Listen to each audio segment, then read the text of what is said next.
저는 삼각 함수인데 처음부터 삼각 함수를 배우지 않습니다. 각을 먼저 새롭게 정의합니다. 이게 단원에 보면 처음에 시초선과 동경이라는 게 있고 일반각이라는 게 있는데 요즘은 이런 거 좀 보기 좀 쉽지 않은데 어디 어떤 유원지 아니면 어떤 장터 이런 데 가보면 어떤 아저씨들이 이렇게 원판 같은 거 있잖아요. 이런 원판 같은 거 돌려놓고 이렇게 바늘 매달잖아? 이렇게 바늘 매달아요. 탁 튕겨서 뱅글뱅글 돌잖아? 이 화살표가 이게 뱅글뱅글 돌다가 딱 멈추는 위치에 그 화살표에 놓이는 위치에 상품을 준다거나 꽝을 만들어낸다거나 이런 식으로 하지 않습니까? 그랬을 때 만약에 처음에 이 바늘의 위치가 이쪽에 있었다고 칩시다. 약간 시계로 본다면 3시 방향 3이라고 써져 있는 그 위치 거기 있었는데 바늘 내가 튕겨요. 이 바늘을 팍 하고 튕겼어. 그럼 뱅글뱅글 돌 거 아니야? 근데 뱅글뱅글 돌다가 이 바늘이 여기에 놓였어. 이렇게. 그럼 여기 놓여있는 각도를 재봤더니 30도였다고 칩시다. 그럼 이 바늘이 움직인 회전각은 과연 30일까라고 물어보면 그렇진 않은 겁니다. 탁 튕겼는데 빗 맞아서 요만큼 살짝 올라가고 멈췄어. 그러면 이 바늘의 회전각은 30도가 맞는데 튕겼더니 한 바퀴를 돌고 다시 여기로 갔다면 이 각도는 놓여있는 각은 30도겠지만 실제로는 360도에다가 30을 더한 각인 회전각이 390도가 되는 겁니다. 두 바퀴를 돌면 360 곱하기 2 플러스 30도, 세 바퀴를 돌면 360 곱하기 3 플러스 30도 이런 식으로 각이 만들어지고 이렇게 각의 회전각까지 모두 다 포함하는 이 각을 앞으로는 일반각이라고 표현합니다. 책에 나온 것처럼 시초선과 동경이라는 거는 각을 나타낼 때 각이라는 게 여러분이 중학교 때 처음 배웠던 거죠. 정의 자체는 두 개의 반직선과 두 개의 반직선으로 이루어져 있는 이 도형을 각이라고 부르고 이 두 개의 반직선이 벌어져 있는 크기, 이 크기를 각의 크기라고 부르죠.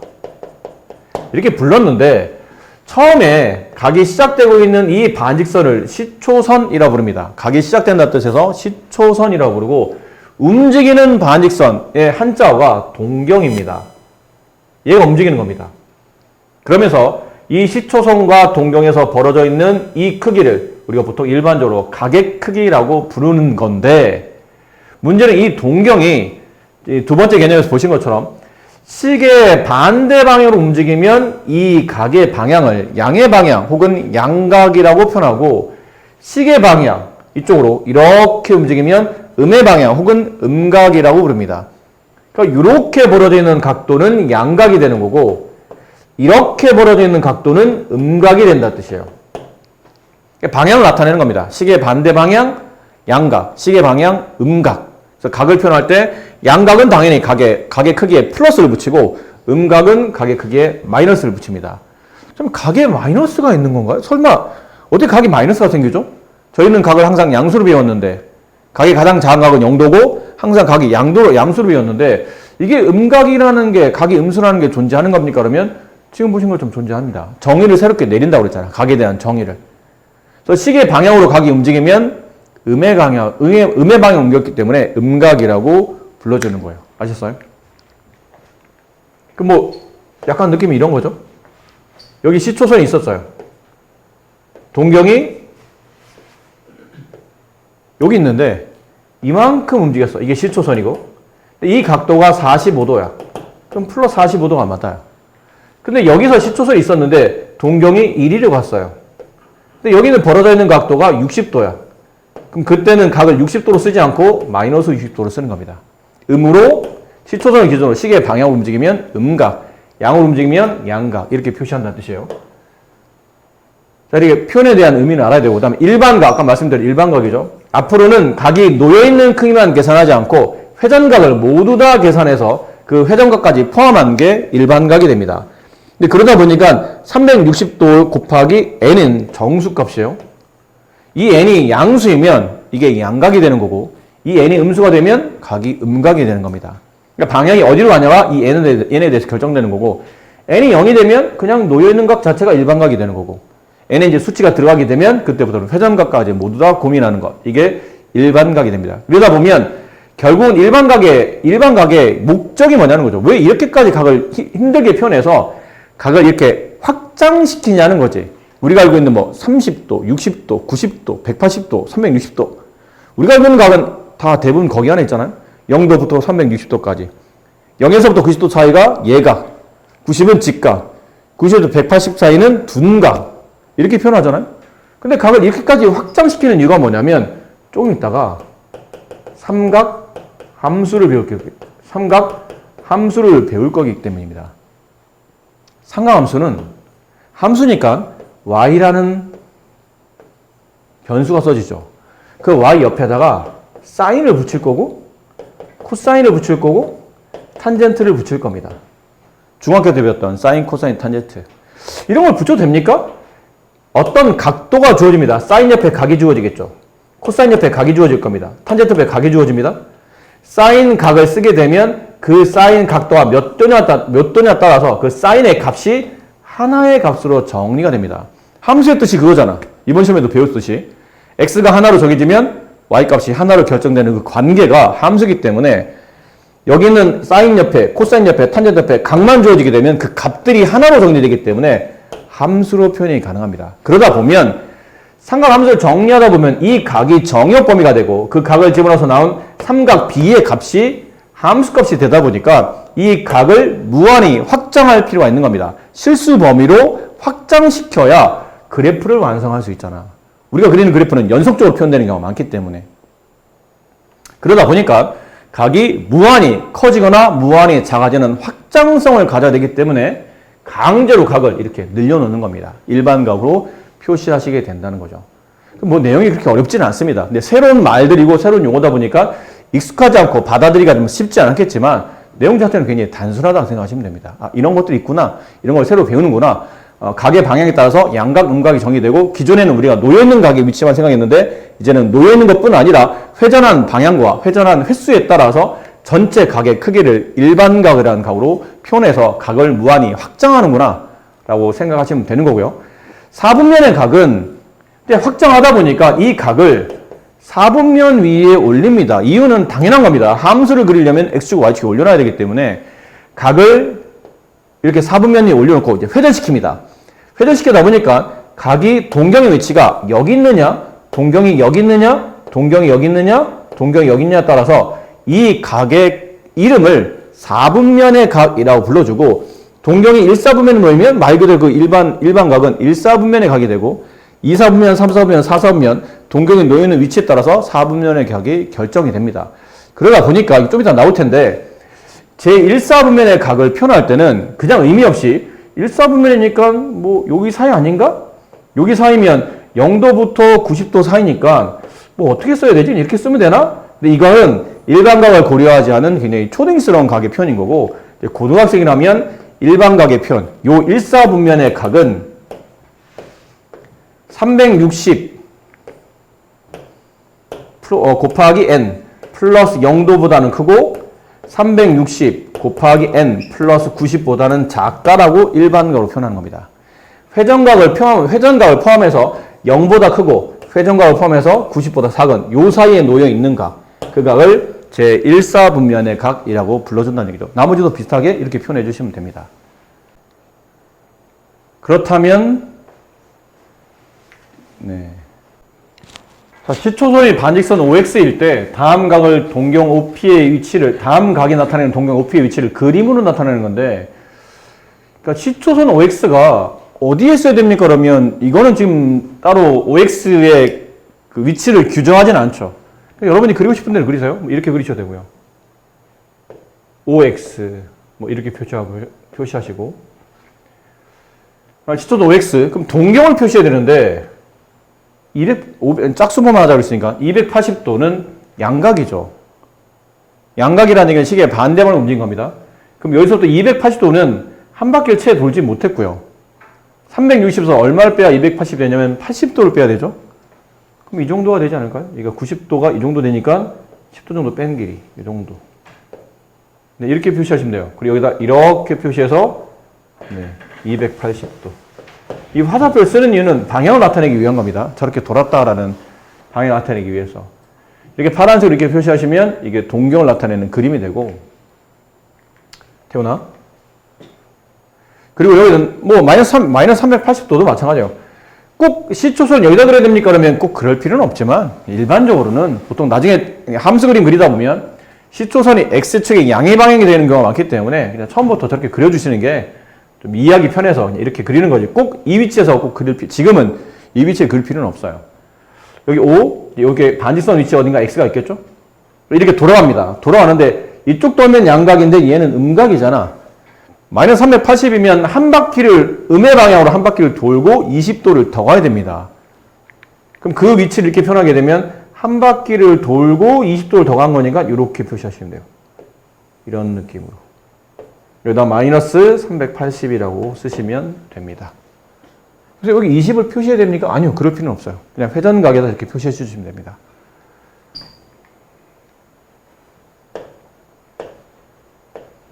자, 다음 문제. 두 개 중에 밑에 거. 쟤를 360 곱하기 n 플러스 알파 꼴로 내시라는데 마이너스 30도를 이렇게 표현하랍니다. 그럼 이렇게 쓰면 안 될까요? 360 곱하기 안 들어갔으니까 0, n은 정수라고 그랬죠? 그리고 뒤에 알파에다가 마이너스 30도 이렇게 쓰면 0 플러스 마이너스 30도니까 마이너스 30이 되는데 그렇게 되면 이 조건은 이 조건에 부합하지 않죠? 알파는 0 이상 360 미만의 각이 돼야 양각이 돼야 되기 때문에 이렇게 되면 음각이 되잖아요. 음으로 표현됐으니까 이거는 적절치 않아요. 그럼 방법은 360 곱하기 1 그러면 이거는 양각이잖아. 다시 마이너스 340 마이너스 30이 나오려면 마이너스 390도를 계산해야 이게 나와요. 그럼 이것도 조건이 안 맞잖아. 뒤에는 각이 크게 안 맞으니까. 그럼 아마 이렇게 가야 되는 거예요? 360 곱하기 마이너스 1. 그럼 마이너스 360도입니다. 근데 이게 마이너스 30도가 되려면 양각으로 더 가야 되겠죠. 플러스 330. 이렇게 되면 마이너스 360 더하기 330이면 마이너스 30 맞겠죠. 이 조건이 이 범위 안에 들어가 있네요. 그 이 답입니다. 마이너스 30을 저렇게 조건에 맞게 쓰게 되면 이렇게 써줘야 된다라는 거겠죠. 괜찮습니까? 네. 다음 문제. 자, 562번은 그냥 네가 해보시고 시간상 564번을 할게요. 쟤를 이렇게 나타내시오인데 음각이 있으니까 기본적으로 360에 음수를 곱해야 되겠죠? 마이너스 1 정도는 안 될 것 같죠? 그럼 마이너스 2 정도? 그럼 이게 얼마예요? 마이너스 720. 마이너스 820이 되려면 플러스 뒤에 마이너스 100이 더 붙어야 됩니다. 근데 이건 조건이 안 맞잖아요. 뒤에 말했지만 알파 값이 여기 범위 안에 있어야 되기 때문에. 그럼 이것도 적당한 답이 아니라면 좀 더 돌려야 된다는 얘기죠. 360 곱하기 마이너스 3까지 갑시다. 그럼 마이너스 1080도 1080 빼기 820 260 플러스 260 네, 이게 문제 조건에 맞는 표현이 되겠네요.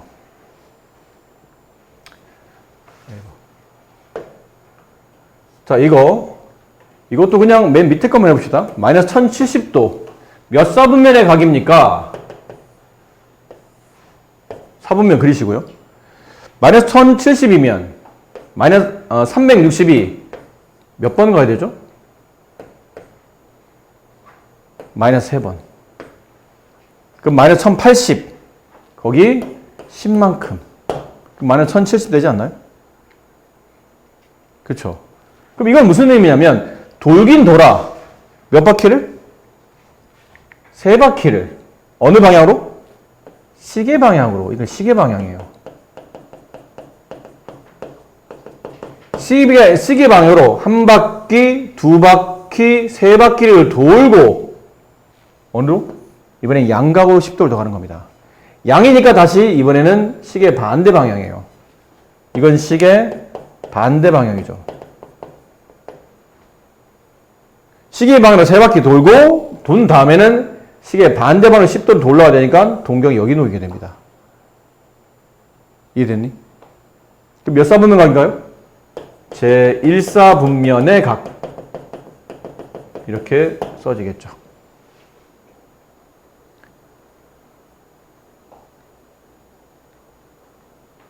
태어나? 호도법이에요. 호두법이 아니고 호도법. 간단히 말하면 호를 이용하여 각도를 재는 방법, 그게 호도법입니다. 우리가 이런 각도법을 지금까지 배운 적은 없습니다. 여러분이 알고 있는 각도법은 이름이 이렇게 배운 적 없죠, 우리가? 근데 여러분이 알고 있는 각도법은 60분법이라고 부릅니다. 그러니까 몇 도로 표현하는 거, 뭐 1도, 2도, 뭐 180도 이렇게 60분법이에요. 그리고 지금 배울 거는 이제 호도법이고. 근데 좀 이상하지 않니? 의미를 품어야 돼. 우리가 지금까지 배운 각도 뭐 180도, 그렇죠? 90도 이런 호도법으로 각을 표현할 수 있고 좀 전에 일반각도 표현했잖아. 일반각으로도 충분히 60분법을 통해서 일반각을 나타낼 수 있는데 굳이 호도법은 왜 배우는 거지 생각해야 됩니다. 호도법은 각의 크기를 호의 크기를 가지고 각의 크기를 작도하는 방법이 호도법인데 왜 배우느냐가 중요한 거죠. 중요하지 않았습니다. 설명하다 보니까 이유는 고등학교 때 그렇게 중요하게 다뤄지지 않았는데 이유는 단순합니다. 60분법 여러분이 알고 있는 1도 이거 있죠? 기준이 1도잖아요. 1도 여기에 3 곱하면 이제 3도가 되는 거죠. 1도에다가 60을 곱하면 이게 60도가 되는 겁니다. 1도가 60개, 1도가 3개. 근데 이게 60분법이라는 건데 이게 왜 60분법은 각을 60개로 쪼개겠다는 뜻이에요. 예전에 고대인들은 그 정삼각형을 굉장히 신비한 도형으로 많이 취급을 했답니다. 예전에 고대인들은. 뭐 그러다 보니까 이제 이런 것도 있는 거죠.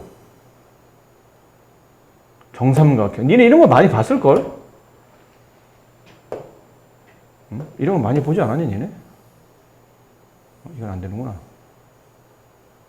이건 어떻게 하는 거니, 도대체?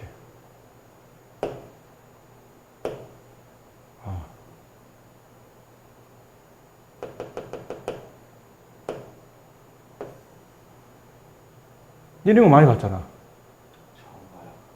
에이, 많이 봤잖아, 이런 거. 무슨 마법, 니네 그런 거 보면 많이 나오잖아. 일본 뭐 애니메이션 마법 보면 여기 뭐 사람 세워놓고 막 여기서 푹 나오고, 이상한 기운 뻗어도 나오고. 안 그래? 하긴 뭐 맨날 야동만 봤으니 알 수가 있나, 이걸. 이런 것들이 정삼각형 2개를 붙여서 이렇게 이런 노형들을 예전에 뭐 그림이나 백화 같은 데 보면 꽤 많아요. 그러니까 간단히 말하면 예전 사람들은 60도를 굉장히 신비한 각으로 생각했다는 거지. 그래서 그 60도를 기준으로 그 60도를 쪼개는 거야. 60개로. 그럼 그때 만들어진 게 60도를 정삼각형 한 대가 60이니까 걔를 60개로 쪼개서 1도라는 각의 크기를 만들고 이게 기준각이 되는 겁니다. 그 1도를 다시 60개로 쪼갭니다. 그럼 이게 1초가 됩니다. 됐나요? 아시겠죠? 계속 60개로 쪼갭니다. 이게 60분법이에요. 책에는 이 말이 안 나올걸?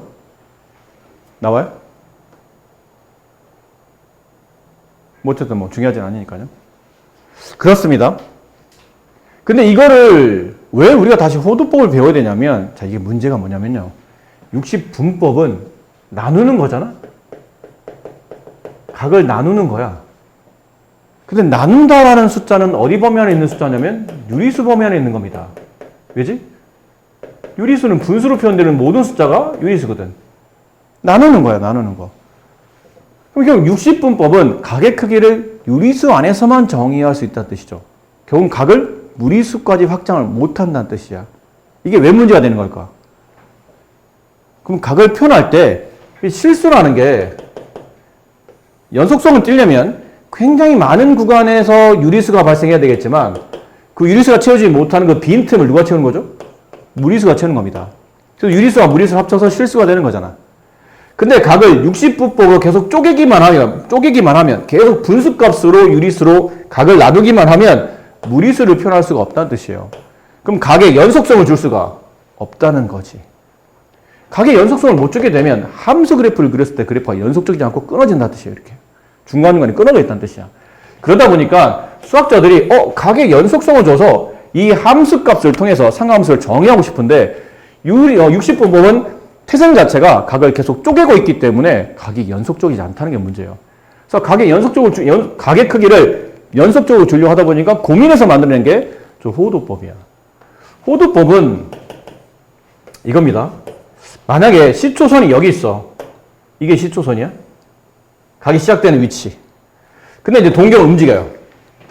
동경은 움직이는데 아까 말했지만 60분법으로 각을 나타내게 되면 이 각이 유리수 범위까지 유리수까지만 표현이 안 돼서 실수 범위로 확장이 안 되다 보니까 각의 크기를 연속적으로 주려고 하다 보니까 동경이 움직일 때 이렇게 본 거예요. 동경이 만약 여기 있어. 여기 있어. 근데 이 각의 크기를 60분법 나타내면 유리수까지밖에 안 나타나니까 이 각을 안 재고 여기는 호의 길이를 재는 겁니다. 호의 길이는 연속적이잖아. 그렇지? 여기는 동경이 움직일 때마다 여기서 부채꼴이 만들어지고 부채꼴의 호의 길이가 연속적이고 그 부채꼴의 호의 길이에 대응되는 각을 쓸 수만 있다면 이 각도 연속적일 거라고 생각한 겁니다. 그래서 만들어낸 게 호의 크기를 가지고 각의 크기를 작도하는 방법. 이게 호도법이에요. 그럼 이제 남은 거는 호도법의 정의를 익혀야 되겠죠? 호도법. 그럼 호도법은 새로운 각이니까 새로운 정의를 익혀야 됩니다. 그럼 어떻게 호도법의 각에서 각이 정의되냐면 보통 특별한 말이 없으면 X축의 양의 방향이 시초선입니다. 특별한 말이 없으면. 근데 모든 각은 기준이 있을 거 아니야. 기준. 1호도, 호도법의 기준각은 1호도입니다. 영어로는 1라디안이라고 해서 한글로는 라디안이라 쓰는데 또 레디안이라고 영어 표기법인데 그냥 1라디안이었어요. 그래서 이렇게 많이 쓰거든요. 근데 가로를 칩니다. 이 가로치는 일은 이게 단위가 아니라서 그냥 이렇게 쓰기만 하고 어떨 때는 생략도 해요. 이렇게. 그럼 이렇게 되면 1도와 1라디안이 구분이 안 되지 않습니까? 그러면 1도는 이게 단위가 있어요. 이게 붙어야 1도야. 이게 없으면 앞으로 상관함수를 다루는 동안에 이렇게 숫자만 써 있잖아? 그럼 이거는 뒤에 라디안이 생략되어 있다고 생각하셔야 돼요. 호도법의 각으로 나타낸 거야. 알겠지? 그럼 1라디안. 한글로 하면 1호도. 그럼 기준이 되는 1호도는 어떻게 만들어진 겁니까? 그러면 이렇게 만들어진 겁니다. 1호도는 이렇게 일정한 반지름길을 잡아요. 각을 나타내기 위해서 동경의 크기가 반지름이라고 생각합시다. 근데 이 반지름 길이만큼, 요만큼 반지름 길이가 만약 10이었다고 쳐. 반지름 길이만큼 이렇게 호를 올라갑니다. 맞니? 부드럽게. 반지름의 길이만큼 이렇게 호가 그려집니다. 그 정도 돼 보이냐? 좀 더 가야 되나? 요만큼이 R인 거야. 이 길이 반지름 R, 호의 길이도 R 됐을 때 이 끝점을 이어요. 이때 만들어지는 이 중심각을 1라디안이라고 부릅니다. 라디안이냐 라디언이냐는 별로 안 중요하다. 어차피 이게 한글식 표현이기 때문에 영어로는 1ARAD라고 써지는데 이게 1라디안의 정의예요. 알겠니?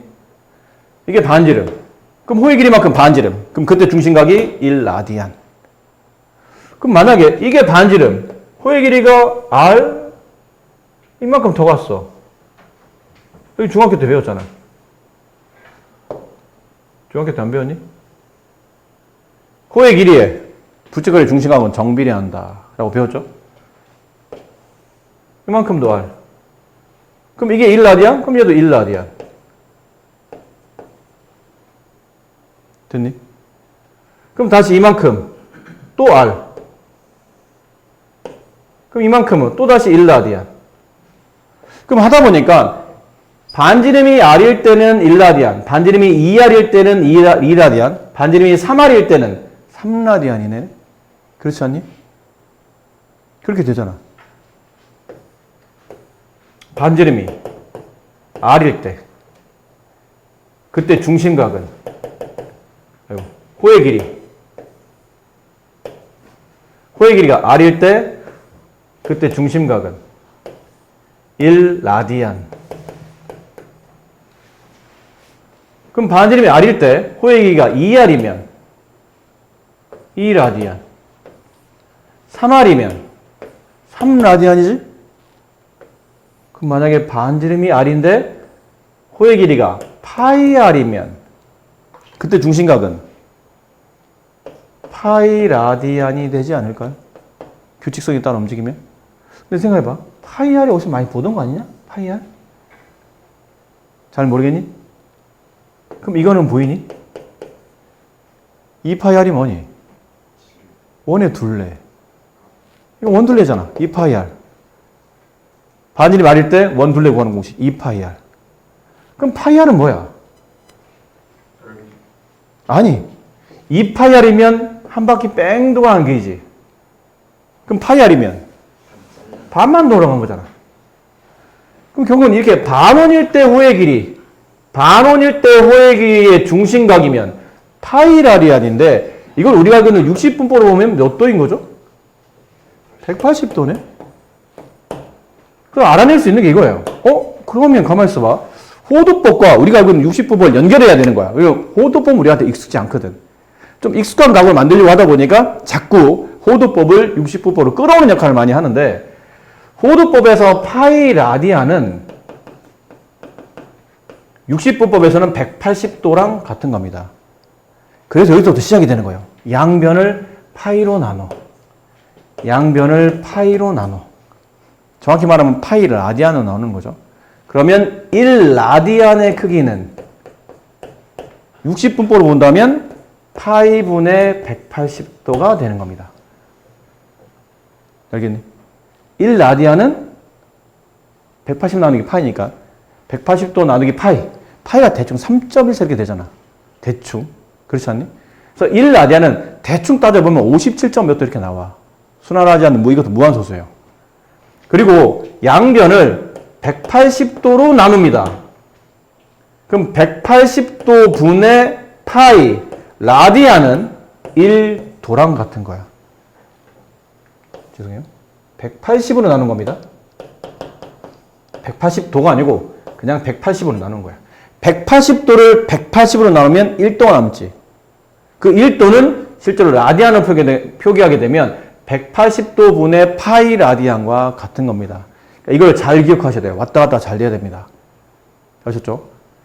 기준은 얘라는 것, 파이 라디안과 180도는 서로 같은 값이다. 그래서 호도법의 1라디안은 파이분의 180도, 대략 3.14 정도 되는 숫자에서 180을 나눈 거니까 대략 57점 얼마 정도 나오는 각이 호도법에서 1라디안의 크기가 되고, 그 다음은 요 60분법에서 1도라는 거는 라디안으로 표현하게 되면 180도분의 파이 라디안이 된다는 거를 알아두실 필요가 있습니다. 그래서 앞으로 이 작업을 많이 할 겁니다. 파이 라디안은 생략한다고 그러죠. 파이라는 호도법에 있는 각의 크기는 60분법에서는 180도랑 같고, 그러니까 2파이는 360도랑 같은 거예요. 그렇죠? 그리고 파이를 2로 나눠. 2분의 파이는 180을 2로 나눈 것이니까 90도가 되는 겁니다. 파이 라디안을 3으로 나눠. 3파이 라디안은 180을 3으로 나눴으니까 60도가 돼요. 4로 나누면 45도가 되고, 5로 나누면 이걸 5로 나눈 것이니까 36도가 되고, 6으로 나누면 30도가 됩니다. 주로 이런 각들은 이런 각, 그 다음에 이런 각, 이런 각, 이런 각은 굉장히 자주 쓰이는 각이죠. 이건 특수각이라고 배웠잖아. 60도, 45도, 30도. 그러니까 이거 빨리빨리 기억해야 돼. 60도 나오면 빠르게 3분의 파이, 45도 4분의 파이, 30도 6분의 파이. 그리고 기억해야 될 게 3분의 2 파이. 3분의 2는 파이를 3분의 1로 나눈 거잖아요. 여기다 이제 3분의 1 곱한 거지 않습니까? 여기다 3분의 1을 곱하게 되면 이 각도는 120도가 됩니다. 되겠니? 그럼 3분의 4 파이. 여기다 3분의 4를 곱해봐. 약분하면 6이 되지? 60, 64, 24, 240도. 그러니까 이런 건 굉장히 자주 쓰이는 각이야. 그럼 4분의 3 파이는? 그럼 여기다 이제 4분의 3을 곱하는 거죠. 약분하면 얼마 남니? 이것도 중학교 때 배운 겁니다. 이것도 중학교 때 배운 거긴 한데, 중학교 때 뭐 배웠냐면 이 공식을 배웠다는 게 아니고 중심각 크기의 호의 길이가 정비례한다. 혹은 중심각 크기의 부채꼴의 넓이도 정비례한다. 그래서 부채꼴에서는 호의 길이, 부채꼴의 넓이, 중심각이 모두 정비례했었지. 그리고 이제 중3 때 가면서 중심각에 다시 원주각도 정비례하기 때문에 원주각, 중심각, 호의 길이, 그 다음에 부채꼴의 넓이는 다 정비례한다고 배웁니다. 근데 이거요. 그림을 여기서 다시 하나 그려드리면 부채꼴을 하나 그려드릴게요. 이렇게 부채꼴이 있어요. 부채처럼 생긴 모양 도형, 부채꼴. 그러니까 반지름 두 개와 하나의 호로 이루어져 있는 이 부채 모양의 도형. 얘를 이제 부채꼴이라고 부르죠. 그때 이 반지름 길이를 R로 부르고 여기 있는 중심각을 세타라고 합시다. 세타. 각할 때 앞으로 이제 세타라는 표현을 많이 써요. 이게 번데기 모양이지. 영어 발음할 때 ATH 발음, 쓰 하는 발음. 그 모양, 그 기호인데 이게 그리스 소문자로 이거를 보통 세타라고 부릅니다. 각을 표현할 때 앞으로 자주 쓰일 기호고, 그 다음에 여기 있는 호의 길이를 L이라 부르고 이 부채꼴의 넓이를 라지 S라고 합시다. 그럼 명심하셔야 될 게 여기 있는 이 세타는 호도법의 각입니다. 60분법이 아닌 이 공식을 만들 때 저기 있는 각 세타를 호도법으로 각을 표현해서 일반적으로 나타냈기 때문에 저는 호도법의 각임을 명심하셔야 돼요. 그럼 이렇게 배우지 않았니? 아까 말한 우리 부채꼴은 원의 일부잖아. 그렇지? 그럼 호의 길이는 원의 둘레와 관련됐지. 원 한 바퀴 다 돌면 중심각은 2파이였죠. 아까 호도법일 때 파이가 반원이라며. 그럼 2파이는 원이잖아. 그때 원의 중심각 360도 2파이. 한 바퀴 다 돌았을 때 중심각의 크기일 때 호의 길이는 2파이 R이었어요. 반지름에 2파이를 곱하면 지름 곱하기 파이죠. 그러면 원의 둘레가 나온다. 중심각, 호의 길이. 그렇다면 중심각이 세타일 때 호의 길이는 L은 얘네들과 정비례할 거라는 얘기예요. 중심각, 호의 길이, 중심각, 호의 길이 이런 느낌이니까 정비례하겠죠. 그래서 비례식을 푼 겁니다. 2파이 곱하기 L은 2파이 R 곱하기 세타가 되고 2파이 약분해요. 그러면 L의 값이 나옵니다. 부채꼴의 호의 길이는 부채꼴의 반지름에다가 중심각을 곱하되 이 중심각은 호도법의 각이라는 걸 명심하시고, 부채꼴 호의 길이는 R 세타, 반지름 곱하기 중심각의 호의 길이, 중심각의 호도법의 각을 곱하시면 호의 길이가 나타나는 거고요. 이 공식이 책에 이제 나와 있습니다. 이 공식이. 두 번째 공식은 똑같습니다. 2파이, 중심각이 360도인 원의 넓이 값은 파이 R 제곱. 그럼 중심각이 세타일 때 그때 부채꼴의 넓이를 S라고 한다면 이 비례가 성립할 거라는 얘기죠. 그럼 2파이 곱하기 S는 파이 R 제곱 곱하기 세타. 파이를 약분해요. 양변에 2를 곱하기 2분의 1을 곱하게 되면 S는 2분의 1 R 제곱 세타 이렇게 됩니다. 됐니? 2분의 1 R 제곱 세타. 그런데 잘 보니 위에 L이 R 세타라는 공식 있잖아. 2분의 1 R 제곱 세타는 2분의 1 곱하기 R 곱하기 R 곱하기 세타라고 봐도 되겠죠. 근데 R 세타가 L이기 때문에 여기 R 세타 자리 대신 L을 집어넣어요. 2분의 1 RL. 이게 중학교 때 배웠던 공식이야. 중학교 때 그렇게 배우지 않았니? 2분의 1 곱하기 반지름 곱하기 호의 길이 하면 부채꼴 넓이가 나온다라는 거를 중학교 때도 배웠었어. 다만 이게 세타가 나오다 보니까 이렇게 중학교 때 안 배웠던 호도법을 이용해서 부채꼴의 넓이를 구하는 공식을 알게 된 겁니다. 이 공식을 잘 기억하셔야 되고, 당연히 넓이 값이 공식이 두 가지인데 그 두 가지일 때 어떤 걸 주로 써야 됩니까? 그러면 뭐 주로 써야 된다는 거 정해진 건 없습니다. 얘는 반지름의 길이와 그 다음에 중심각이 나올 때는 얘를 쓰는 거고, 얘는 반지름의 길이에다가 호의 길이가 나오면 이 공식을 쓰시는 거죠. 조건에 맞게 쓰시는 겁니다. 자, 빠르게 이제 대표용 문제를 봅시다. 이게 상관함수는 다음 시간에 할 거니까요. 자, 이런 건 아까 비슷한 문제 했으니까 이거 넘어갈게요. 이런 것도 그냥 넘어가겠습니다. 이 정도는 여러분이 하실 수 있을 거라 생각해서. 자, 이거는 표현이 익숙하지 않기 때문에 세타가 제 1사분면 각일 때 2분의 세타는 제 몇 사분면의 각입니까? 이거를 식으로 표현할 수 있어야 됩니다. 더군다나 부등식으로 표현합니다. 세타가 1사분면 각이네. 아까 1사분면 각 어떻게 쓴다고 그랬죠? 1사분면은 여기 있는 각이잖아. 여기 동경이 놓이면 돼요. 그럼 1사분면의 각이 나옵니다. 근데 저 각을 어떻게 표현할 거냐는 거죠. 보통은 0보다 크고 90보다 작으면 되는데, 그때는 이제 놓여있는 각만 계산한 거고 회전각까지 계산한다면 이 앞에 뭘 붙여야 되죠? 360n을 붙여야 되죠. 360n 플러스 0, 360n 플러스 90. 이렇게 되면 1, 4분면에 가게 됩니다. 근데 지금 우리는 2분의 세타를 원하잖아. 양별 2로 나눠야 된다는 뜻이죠. 2로 나누면 180n 플러스 0. 얘는 180n 플러스 45. 가가 되겠네요. 됐니? 그럼 이 각도, 얘는 도대체 몇 사분면 위에 놓이는 각입니까? 그러면 얘는 몇 사분면에 놓이냐? 뭐? n 값이 1이야? 예를 들어 n이 0이라고 하자. n이 0이야.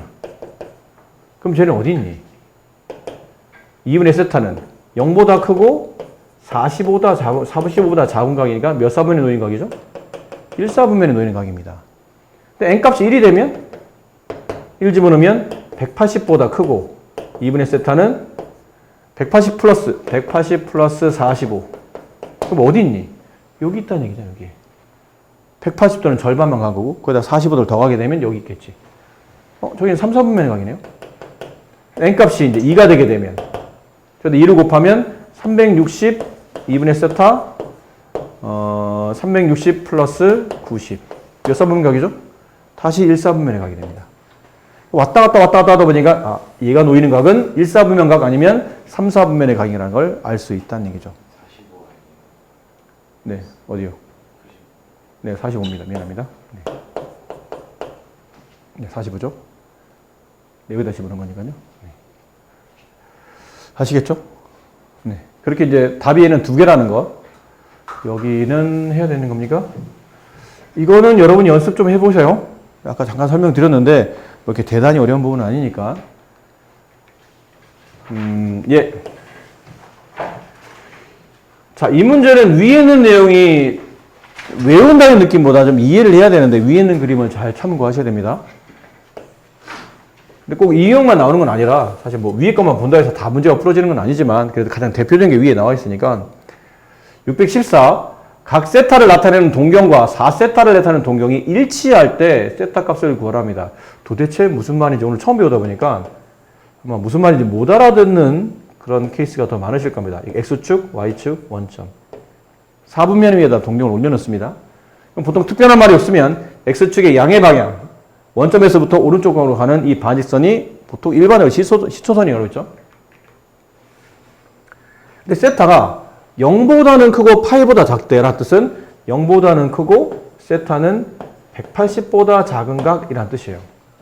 경우는 1사분면 또는 2사분면 움직이는 각이라는 얘기죠. 그럼 이해하기 편하게 그냥 1사분면이 있다고 치자, 세타를. 여기 있어, 세타가. 요만큼이 세타야. 그러니까 실제로는 이렇게 몇 바퀴를 돌았던 간에 일단 이렇게 움직였다고 보겠다는 얘기죠. 일단 놓여있는 거는 저기 놓여있다는 뜻이에요. 근데 이렇게 된 상태에서 4세타라는 각이 있대요. 세타의 4배를 계산한 거죠. 몇 도든 간에 세타의 4배를 계산한 4세타라는 각이 있답니다. 근데 이 4세타는 세타와 동경이 일치한답니다. 그럼 4세타도 뺑글뺑글 어떻게 돌든 간에 4세타도 그대로 여기에 놓인다는 뜻이에요. 이해했습니까? 그럼 이렇게 되려면 갖다 쓰면 안 되겠다. 여기에도 4세타가 놓이는 겁니다. 그럼 이렇게 쓰려면 느낌이 어떤 느낌이냐면 세타보다는 4세타가 더 많이 돌아갔겠지, 솔직히. 그지? 예를 든 겁니다. 4세타가 한 바퀴 돌고 여기 놓인 게 4세타고 치자. 세타는 여기만 돌아갔다 보는 거겠죠. 예를 든다면입니다. 그럼 이게 4세타면 얘가 세타야. 그럼 둘의 관계를 보니까 가만히 있어봐. 여기서부터 뺑글 돌아서 4세타만큼 왔는데 그 4세타에서 세타 크기만큼 요만큼을 빼면 동경은 여기에 놓이지 않을까요? 여기 동경이 놓일 거 아닙니까? 그런 이제 관계식을 세우는 거예요. 4세타가 움직이는 회전각에서 세타가 움직이는 회전각을 빼게 되면 동경은 X축의 양의 방향, 시초선에 놓이게 됩니다. 그걸 어떻게 표현하냐면 360n 플러스 0도라고 쓰도록 할게요. 그렇잖아? 여기 있는 시초선의 각은 몇 바퀴 돌든 간에 0도에 놓여 있는 거니까. 무슨 말 이해됩니까? 그러면 4세타에서 세타를 빼면 3세타가 되죠? 3세타는 360n이라는 뜻이에요. 0은 더 하나만 하니까. 우리는 세타의 값을 구하는 거니까 양변에 3을 나눕니다. 그럼 세타는 120 곱하기 n 이렇게 돼요. 정확히 말하면 120도 곱하기 n이죠. n은 정수값이고. 자, 얘를 어디다 집어넣어야 되냐면 여기다 집어넣습니다. 똑같은 세타니까. 그럼 세타는 0보다 크고 호두법이 아닌 계산하기 편하게 180도, 60법을 바꾸는 거예요. 180도 사이에 있는데 세타가 120도 곱하기 n이니까 양변을 n값을 구하기 위해서 양변을 120으로 나눕니다. 그럼 0도를 120으로 나눠봐야 0도를 120으로 나눠봐야 어차피 0일 테고 얘는 n이 되고 얘는 120분의 180이면 12분의 8 이걸 약분하면 얼마인가요? 2분의 3. 그럼 따라서 n값은 이 안에 들어있는 정수값이잖아. 뭐밖에 없죠? 1밖에 없습니다. 0하고 1.5 사이에 있는 정수 n값은 1밖에 없겠죠. 그럼 n을 여기다 집어넣어요. 그럼 몇 도가 되죠? 120도. 그래서 세타는 120도가 정답입니다. 굳이 호도법 나타나면 3분의 2파이가 정답이겠죠. 이게 바뀌어서 이게 똑같은 문제인데 동경이 일치하지 않고 일직선상에 놓일 때가 있어요. 그리고 방향이 반대라고 되어 있는 경우도 있습니다. 일직선상에 반대에 놓여 있을 때 그러면 이렇게 느낌이 있는 거죠. 몇 바퀴를 돌든 간에 세타가 이만큼일 때 4세타는 여기 있는 겁니다. 이해되겠어요? 이렇게 돼야 두 동경이 일직선상에 놓이게 되는 겁니다. 그러면 얘랑 얘랑은 막국지각이잖아. 그치? 일직선상이니까. 그럼 이만큼 회전한 4세타에서 요 세타만큼을, 여기 세타니까요. 4세타에서 세타만큼을 빼게 되면 이번에는 동경이 여기 놓이게 되는 겁니다. 무슨 말 이해됩니까? 그럼 4세타에서 세타를 빼게 되면 그때 동경의 위치는 360n 플러스 180도가 된다는 뜻이에요. 여기 놓이려면 몇 바퀴 돌든 간에 180도를 움직여야 될 테니까. 그럼 3세타를 양변에 3으로 나누게 되면 세타는 120n 플러스 60도가 되고 쟤랑 똑같이 세타 값이 이 세타 값이 0과 180 사이에 있으니까 120n 플러스 60이 0과 180 사이에 있다. 그럼 120n 양변에 60을 빼게 되죠? 60 빼면 마이너스 60 얘는 60 빼게 되면 120 양변을 120으로 나누게 되면 마이너스 2분의 1보다 크고 n은 1보다 작다. 따라서 n값은 0인 겁니다. 이번에 만족하는 정수 n값은 0이 되겠죠. 그럼 이 0을 여기다 집어넣어야 이제 세타가 나오겠죠. 60도. 똑같은 문제인데 저게 동경이 일치할 때가 아니고 일직선상에 반대 놓게 될 때라게 되면 관계식은 이렇게 되고 이 식을 가지고 정리를 해보니까 n값이 0이 됨에 따라 세타는 60도가 정답이 됩니다. 문제 조건에 맞게 푸시면 되고 작년에 여러분 학교 시험은 이게 작년 기준이니까요. 설하고 기준이겠죠. 설하고에서는 이게 아마 작년이가 재작년에서 이렇게 안 나오고 X축 대칭관계 아마 이런 것들이 시험에 나왔던 것 같아요. 그럼 그런 건 어떻게 풉니까? 그러면 뭐 어렵지 않습니다. 세타랑 4세타가 이게 세타야. 근데 세타랑 4세타가 X축 대칭관계라는 뜻은 이거 좀 각을 극적으로 표현해야 되니까 이렇게 쓸게요. 얘를 세타. 4세타가 이 세타와 X축 대칭관계면 4세타는 여기에 놓인다는 뜻입니다. 이해했니? 그럼 봐. 4세타는 회전각이 그냥 이해하기 편하게 이렇게 됐다고 보세요. 몇 바퀴를 더 돌아올 수도 있고 안 돌을 수도 있어. 근데 일단 이해하기 편하게 이렇게 돈 거야. 그 이만큼이 세타면 이만큼도 세타 아닌가요? 그럼 이번에는 빼는 게 아니고 더하셔야 됩니다. 4세타만큼 움직인 상태에서 요만큼이 부족하거든. 그치? 4세타 움직인 각도에서 세타만큼을 더 덧셈하게 되면 그때는 동경이 여기 놓이게 됩니다. 360n에 놓이게 된다는 뜻이죠. 플러스 0은 의미가 없으니까. 그럼 5세타가 360n이 되고 따라서 장면을 5로 나누게 되면 세타는 얼마인가요? 72n이 되죠. 그럼 72n이 저거랑 똑같은 만약 문제라면 0보다 크고 72n인 세타가 72n인 세타가 180보다 작은 거고 양변을 72로 나누게 되면 n은 이게 대충 얼마예요? 2점 얼마 얼마 이렇게 나오겠지? 3은 안 되잖아. 2점 얼마 얼마. 따라서 n값은 1 또는 2가 나옵니다. 그럼 1과 2를 집어넣게 되면 세타 값이 답이 2개 나온다는 얘기죠. 1을 집어넣으면 72도가 정답이고 2를 집어넣게 되면 144도가 정답이 돼요. 그러니까 저런 게 나온다고 해도 당황하실 필요 없습니다. X축 대칭, Y축 대칭, 뭐 원점 대칭 이런 말 나와도 크게 동요하지 마시고 그냥 그림을 이해하면서 그림을 그려가면서 놓여있는 위치를 잘 판단한 다음에 더할 건지 뺄 건지 잘 판단해야 돼요.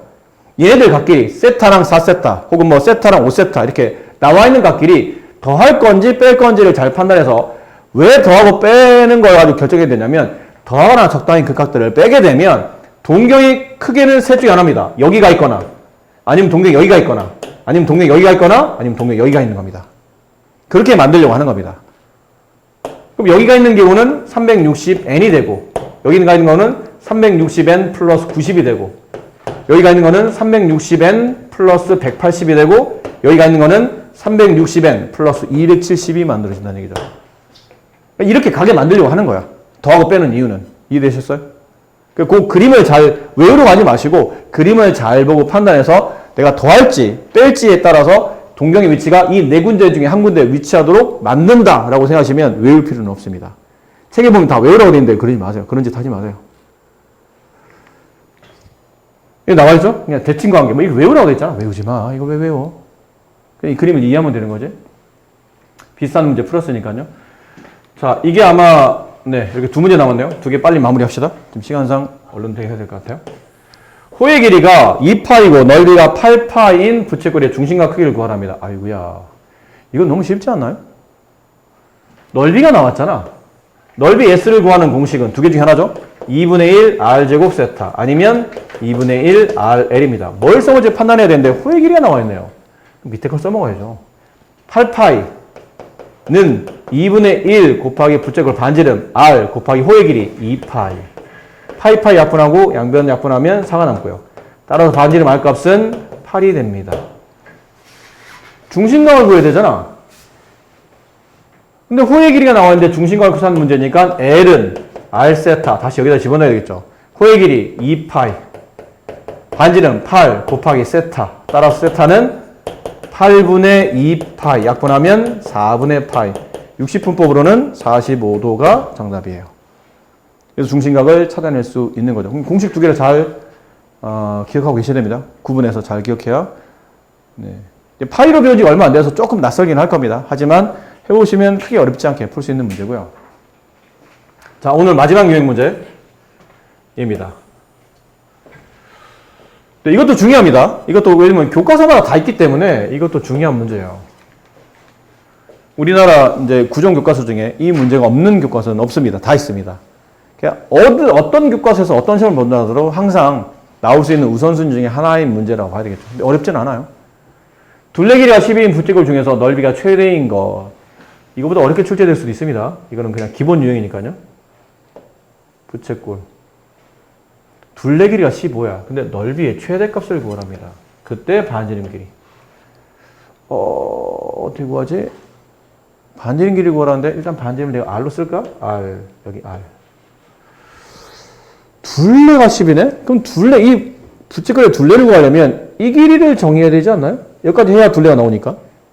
반지름 두 개에다가 여기는 호의 길이를 둬야 둘레가 되잖아요. 그럼 이 둘레 길이 L을 뭐라 써야 되니? 그냥 L로 써도 되는데 좀 더 문제 조건에 맞게 그럴싸하게 바꿀 수도 있을 것 같은데?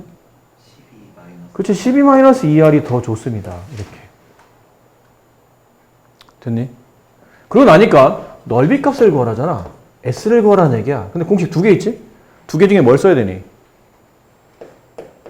2분의 1 RL을 당연히 써야지. 호의 길이가 나와 있잖아. 그럼 2분의 1 곱하기 R 곱하기 L 12-2R 분배하다 보니까 마이너스 R제곱 플러스 6R 넓이의 최대값? 이게 몇 참수죠? 2차함수네요. 가로축이 R축, 세로축이 S축인 좌표 평면 위에다가 위로 볼록한 포물선을 올려놓는 겁니다. 따라서 특별한 조건이 없다면 꼭지점의 위치가 최대값이 되겠죠. 그래서 완전 제곱식. 마이너스로 묶으면 R제곱 마이너스 6R 필요하죠? 플러스 9가. 필요 없네요? 마이너스 9가. 그럼 바깥으로 빼내게 되면 마이너스 R-3의 제곱 플러스 9. 이게 무슨 의미죠? 이게 의미하는 바가 반지름이 3일 때 넓이 최대가 얼마예요? 9라는 겁니다. 근데 지금 문제에서는 그때 반지름 길이를 뭐라고 했으니까 정답은 3이라고 쓰시면 되고요. 됐니? 근데 학교 시험에서는 굳이 이쪽의 위치는 아이고 뭐니 이게?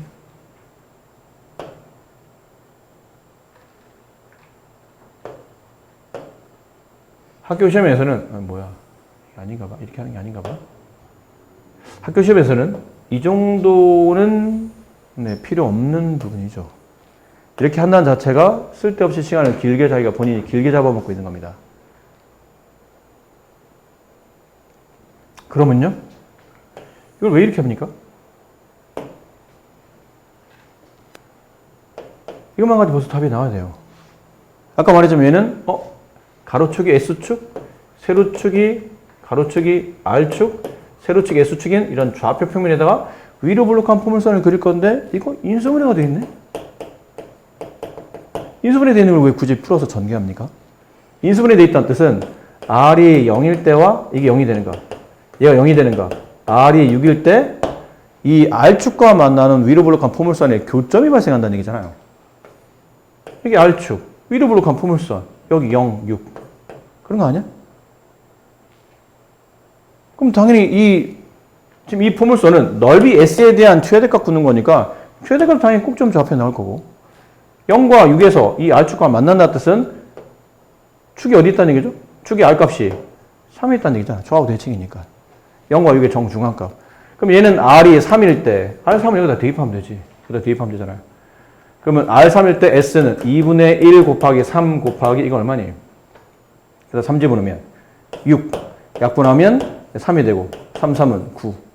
이렇게 넓이를 구하시면 될 거예요. 굳이 전개를 하고 또 완전 제곱식 만들고 이거는 좀 불필요한 작업이라는 얘기죠. 이해되셨습니까? 네. 이 문제 굉장히 시험에 자주 출제가 됩니다. 오늘 시간 여유가 되면 여러분 하나씩 평소 하던 것처럼 한 문제 설명드리고 한 문제 유형 여러분이 풀어보시고 다시 같이 서로 맞춰보고 하면 수업도 좀 더 활기차고 여러분도 덜 졸리실 텐데 뭐 시간 관계상 어쩔 수 없이 아이고 왜 하나 더 있어? 아니죠 참. 그렇죠. 네. 선생님이 착각을 했어요. 네. 이 뒤에는 활용 문제, 이거는 삼각비 문제고 이건 뒤에 딱 수로 배우는 거고 이거 할 시간이 잘못 봤네. 이거 할 시간이 없네.